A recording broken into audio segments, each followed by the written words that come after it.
गायत्री शक्ति और गायत्री विद्या को भारतीय धर्म में सर्वोपरि स्थान दिया गया है। उसे वेद माता, भारतीय धर्म और संस्कृति की जननी, उद्गम गंगोत्री कहा गया है। इस 24 अक्षर के छोटे से मंत्र में 3 चरण हैं।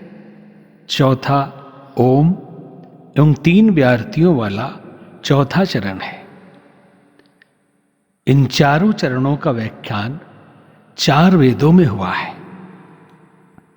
वेद भारतीय तत्वज्ञान और धर्म आध्यात्म के मूल हैं। गायत्री उपासना की भी इतनी ही व्यापक एवं विस्तृत परिधि है। गायत्री को पंचमुखी कहा गया है।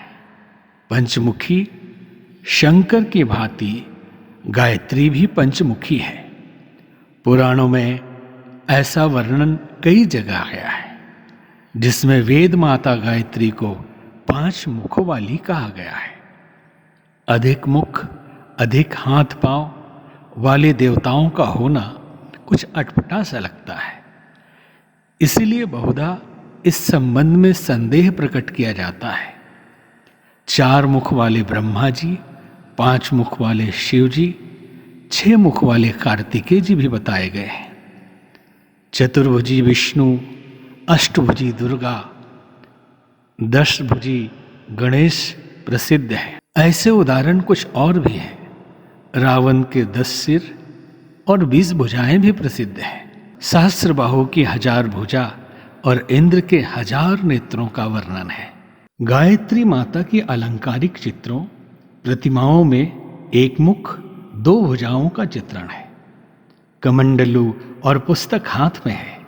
इसका तात्पर्य इस महाशक्ति को मानवता की उत्कृष्ट आध्यात्मिकता की प्रतिमा बनाकर उसे मानवीय आराध्य के रूप में प्रस्तुत करना है। इस उपासना के 2 आधार हैं, ज्ञान और कर्म। पुस्तक से ज्ञान का और कमंडलू जल से कर्म का उद्बोधन कराया गया है।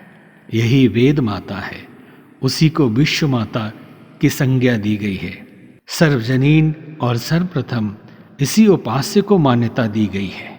उच्च स्तरीय साधना के इस प्रतीक प्रतिमा का रूप यत्किंचित बदल जाता है। यह पंचमुखी योगाराधन में यही उपास्य है।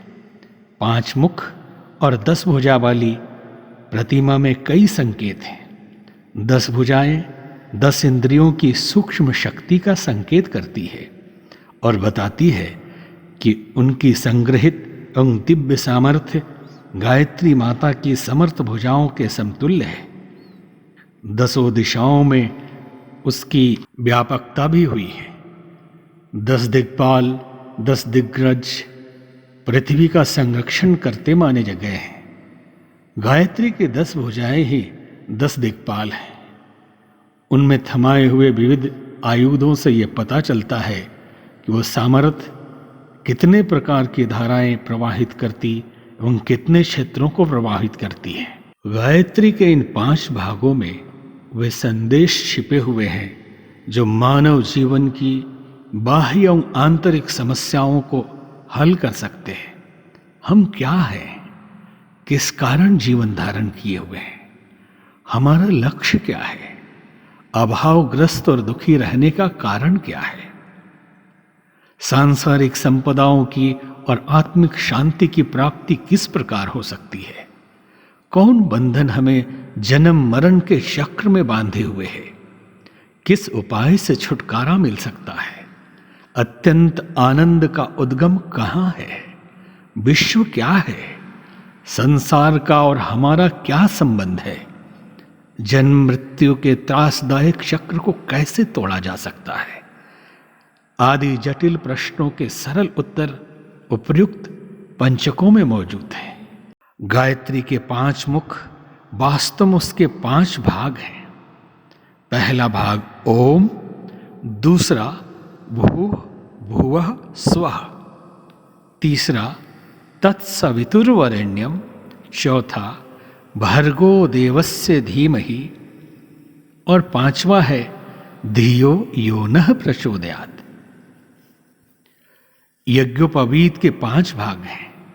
3 लड़े, चौथी मध्य ग्रंथियां, 5वीं ब्रह्म ग्रंथि, 5 देवता प्रसिद्ध हैं।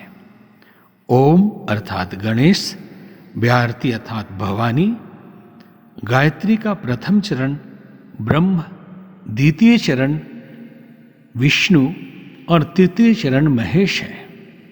इस प्रकार यह देवता गायत्री के प्रमुख शक्ति पुंज कहे जा सकते हैं।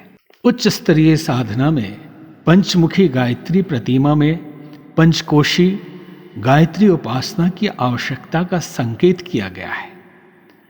ये पंचकोश अंतर जगत के 5 देव, 5 प्राण, 5 महान सद्गुण, पंचाग्नि, पंचतत्व, आत्मसत्ता के 5 कलेवर आदि कहे जाते हैं। पंचदेवों की साधना से उन्हें जागृत सिद्ध कर लेने से जीवन में अनेकानेक संपत्तियों और विभूतियों के अवतरण का रहस्य उद्घाटन किया गया है।